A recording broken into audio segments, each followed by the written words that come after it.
be important for your midterm. So make sure you're there.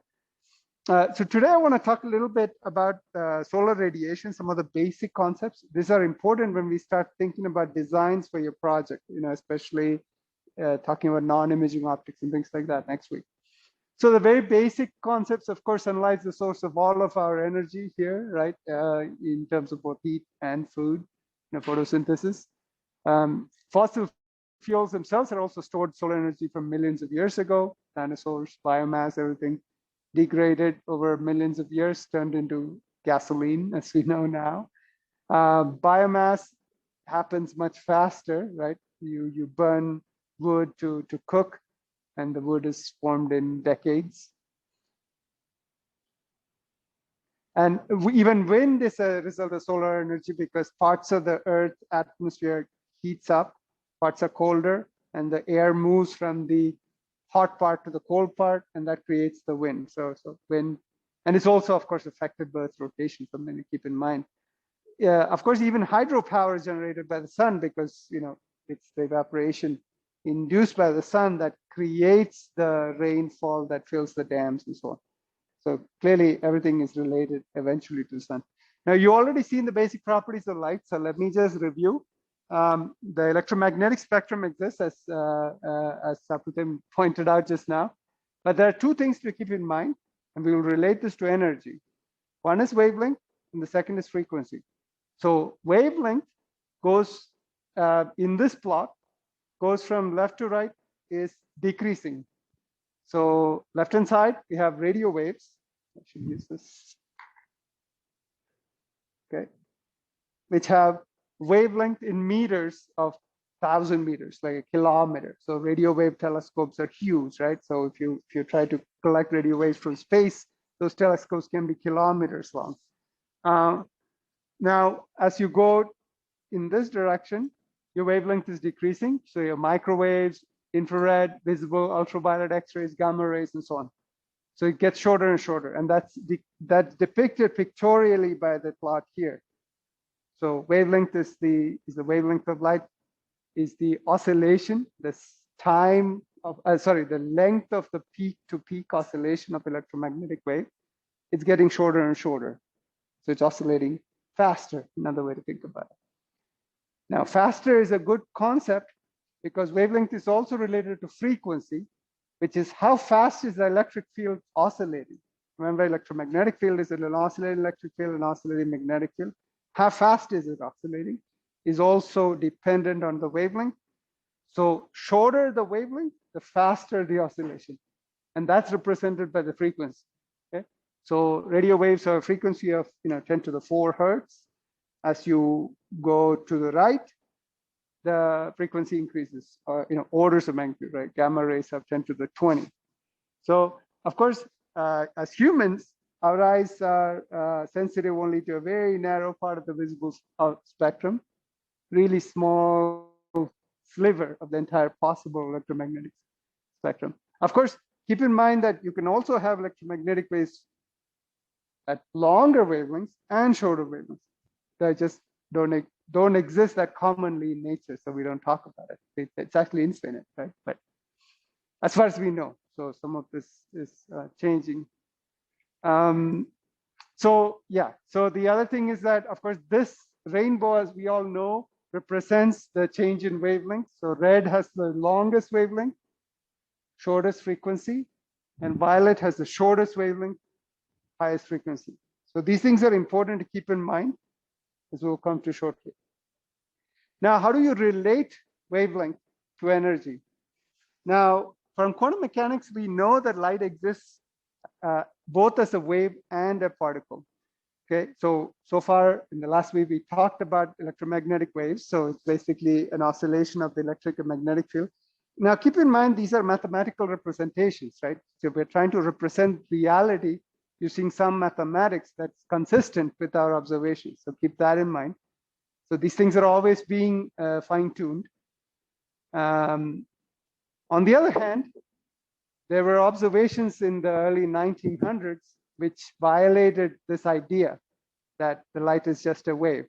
And there's a very simple experiment where you send in, you take a a very, very dim light source and do young slits experiment with a very, very sensitive detector. And you will notice that well, actually, that's not the right experiment. I made a mistake. The right experiment is what won Einstein the Nobel Prize, which is basically to explain that light comes into a solar cell, you get current out. The current is directly proportional to the intensity of light that comes in, which turns out is also directly proportional to the number of photons that come in. So this can be explained by the quantum theory of electromagnetics, essentially quantization of the electromagnetic field. That's what won Einstein the Nobel Prize, not the special theory of relativity, which is an interesting observation. But in any case, we won't go into the details. But the idea is that if you have a wave, it's represented by wavelength and frequency. If you are a particle, like a football, billiard ball, it has a mass and it has velocity, as long as it's moving. A photon has to keep moving, cannot stand still. That also comes from the special theory of relativity, which we won't talk about. It's in it. Photon is a very interesting particle, of course. So the energy is related to frequency and wavelength by this equation, as you can see, E is equal to h times nu, where h is Planck's constant, which we will see soon. And nu is the frequency, and c is the speed of light, which is 3 times 10 to the 8 meters per second, and lambda is the wavelength in meters. Okay, so now we have related frequency, wavelength, and energy. Okay, we'll come back to this, but I want you to kind of get an intuitive feeling for this. Now, of course, why are we interested in energy? Because our goal is to try to collect energy from light. So that's why I'm trying to emphasize this. Yeah. The characteristics of light that are relevant to energy, the spectral content of the incident light, which means what is the wavelength, what is the frequency. These things are important. Radiant power density of sunlight, how much total energy is coming in from the sunlight. We'll talk about that. The angle at which the sunlight hits, I mean, I'm saying sunlight, but it doesn't have to be always sunlight, it can also be this light, but the angle at which the sunlight hits the solar cell. In other words, as we all know, if the sun is rightly overhead and the solar cell is like that, it'll absorb the most, where as opposed to if it's coming at a steep angle. We'll see this also. This comes from something called the cosine law. So the angle is also very important. And we talked about it briefly in the first or second week where we talked about having to track the sun. And of course, radiant energy from the sun throughout the year. This is related to the weather and so on, which again, I'll mention briefly. Now, Planck's constant is a very small number. Just keep in mind, 6.626 and 10 to the minus 34. Units are important, joule seconds. Now, this makes sense, right? If joule seconds is h, my nu is per second, right? That's frequency. I multiply them together and end up with joules, which makes sense. My energy has to be in joules, right? So everything is consistent. And you can work out the dimensionality for the hc over lambda as well. It'll work out. Now, so one thing to keep in mind is that the energy of a photon is very small, right? 10 to the minus 34. So you need a lot of photons to actually make useful energy. Fortunately, the sun provides a lot of photons. We can also, because these energies are very small numbers, it's kind of cumbersome to deal with 10 to the minus 34 and so on. So there's another unit of energy that people use called electron volts, which is essentially you take an electron and accelerate it by 1 volt. It is the energy acquired by that electron. So as we all know, electron is a charged particle.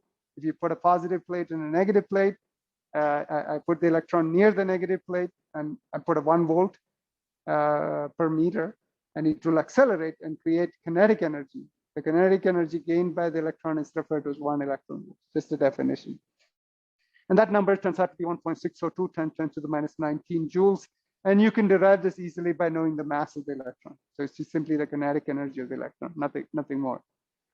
Now, this is useful because then you don't need to deal with very small numbers, right? 10 to the minus 19 is already taken into account in this EV. Okay, now we'll talk about flux. So I just want you to, I want to define what that means. Photon flux is defined as the number of photons per second per unit area. So essentially the density of particles, photons as particles. One way this is important is that if you have a solar cell, have a certain number of photons hitting it, that is, if I have a 100% efficient solar cell, that is the number of electrons and holes, pairs, electron hole pairs that will be generated. So that number is also important, not just the energy. Energy is also important. I'll come to that later on, but that number is important. So the photon flux is calculated as the number of photons divided by time, divided by area. Its units are seconds per second per meter squared. Okay, relatively simple. Now, photon flux by itself does not give you enough information about the energy in the light. You need to know the energy of the individual photon. So the power density in a beam of light or sunlight or something like that can be calculated by multiplying the photon flux by the energy of a single photon. Okay, so let's call it capital H, and its power density, so that's watts per meter squared or joules per second per meter squared. That can be computed as the flux, which is now represented by phi, which is, remember, it is per unit second per meter squared, multiplied by the energy of a photon, which is joules. Okay, and of course, since joules per second is watts, all the units work out, right? Now, keep in mind that this is wavelength dependent. Now, I want you to read that question. And again, we're going to take a 60-second brain break and discuss this question with your neighbors. If a red beam, have a red laser beam, has the same power density as a blue laser beam, which beam has a higher photon flux? And feel free to discuss. And you too, whoever is online as well.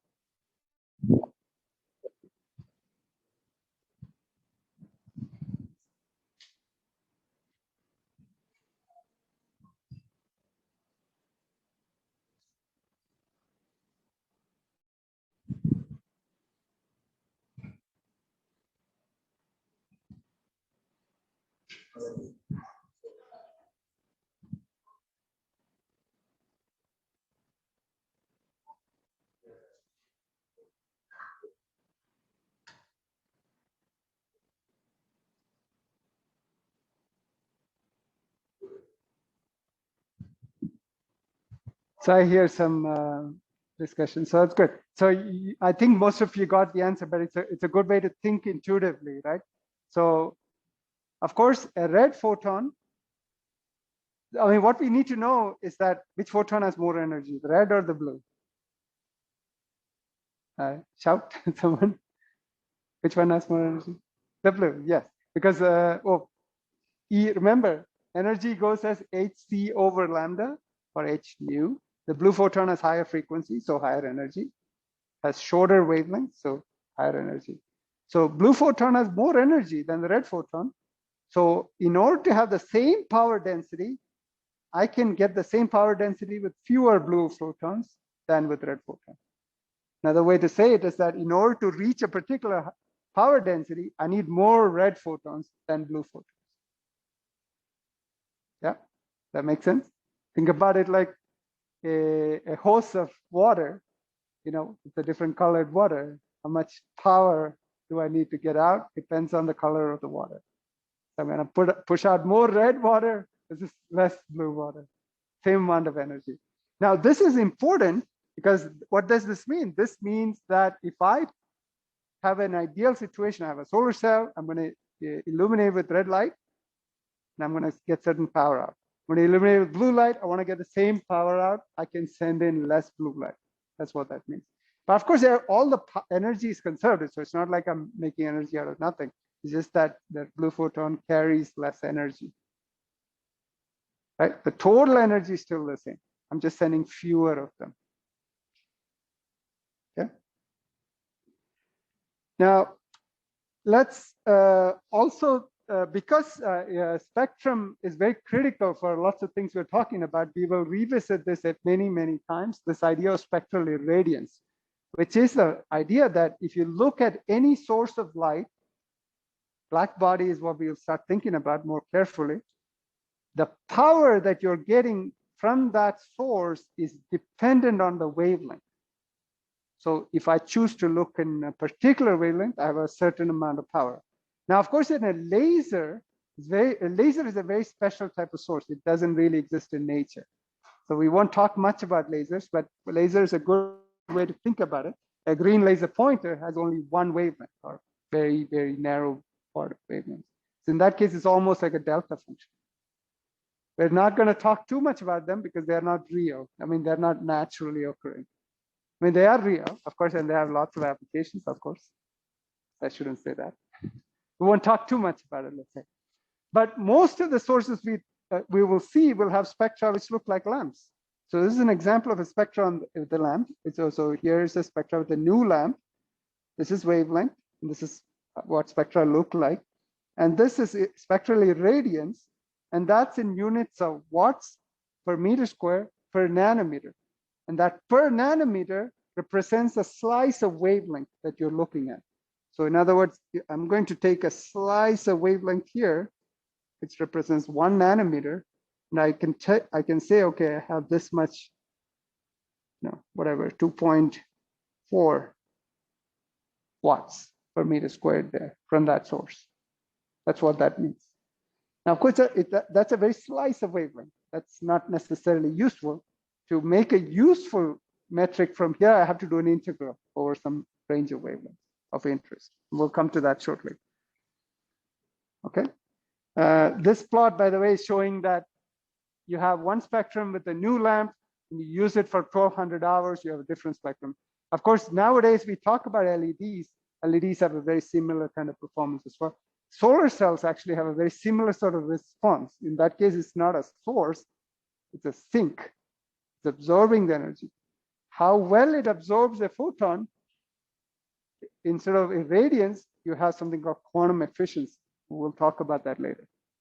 Okay, anyway, this is the simple equation which says that the power density is simply the flux divided by the wavelength. Okay. Sorry, I shouldn't say flux. It's the, what did I call it? Spectral density. I also forget, so I have to look it up. It is the, what did I call this? Power density, yes. Watts per meter square, thanks, yeah. So the power density divided by the wavelength, which of course is common sense, now that I think about it. So you can write it down and get pi h over lambda squared.